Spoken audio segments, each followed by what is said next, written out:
Coco grew up with dreams and ambitions. She finished college and grad school to make them come to fruition. She was excited for the future and couldn't wait to go to work. She dreamed of learning and friends and all sorts of perks. But she soon learned that things weren't always so rosy. Her male colleagues seemed a bit inappropriately nosy.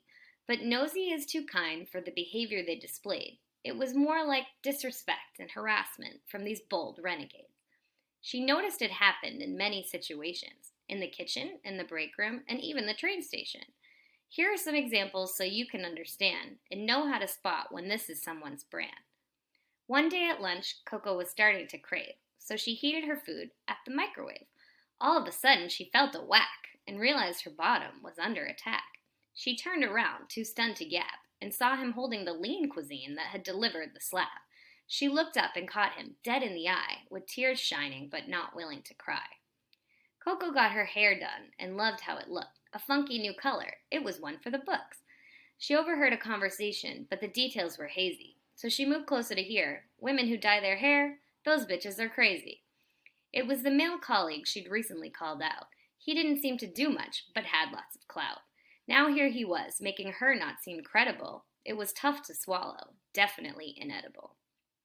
A regular day at her desk, Coco was typing away, when her boss walked by and began to say, "You should smile more, it makes you look pretty," then waited for her to oblige like a purring kitty.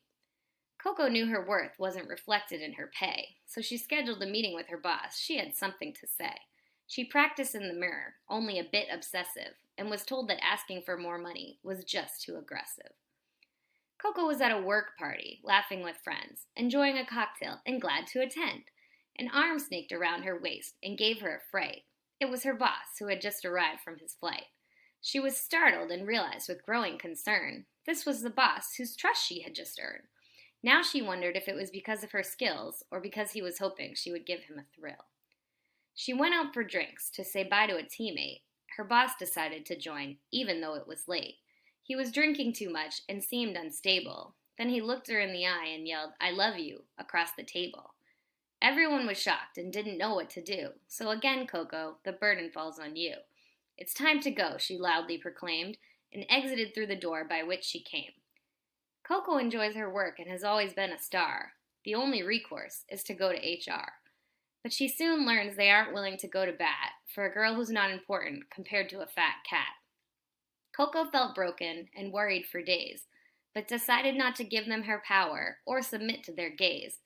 She knew she deserved respect right out of the gate and wasn't willing to let a man determine her fate. But don't despair, for Coco has grit. She gathered her things and said, "Fuck this shit." She knows better than to stick around at an organization that's filled with clowns. Coco found a new place and inspired the team. From her deserving throne, a formidable queen.